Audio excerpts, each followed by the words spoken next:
ลับหลังทิ้งใครคนหนึ่งให้รำพึงผิดหวังเจ้าทิ้งร่วงรังที่เจ้าเคยนั่งเคยนอนจากไปแล้วเหมือนดังสายลมใจผมแค่ลมเฝ้าวอนเหมือนดังร่มจันทร์ส่องแสงอันสุนทรแต่กลับถูกตัดตอนเพราะมีเมฆหมอกมาบังบอกให้รู้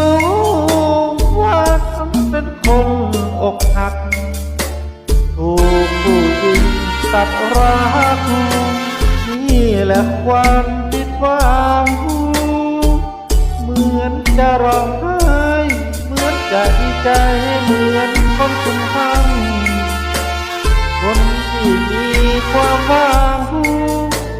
มักจะนั่งใจลอยจากความหลังเหมือนดังละคร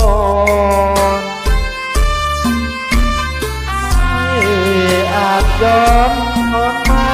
ถอยให้มันพ้นผ่านไปกับการรอคอยโลกของคนบุญน้อยที่คอยแต่ความผิดหวัง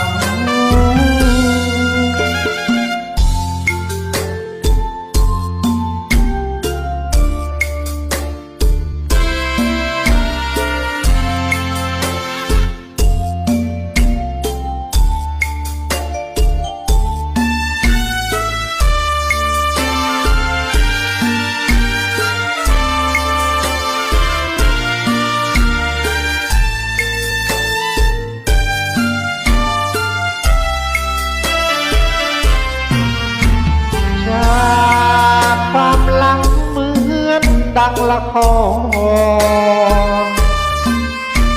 ไม่อาจย้อนถอนไม้ถอยให้มันพ้นผ่านไปกับการรอคอยโอ้ของคนบุญน้อยที่คอยแต่ความผิดหวัง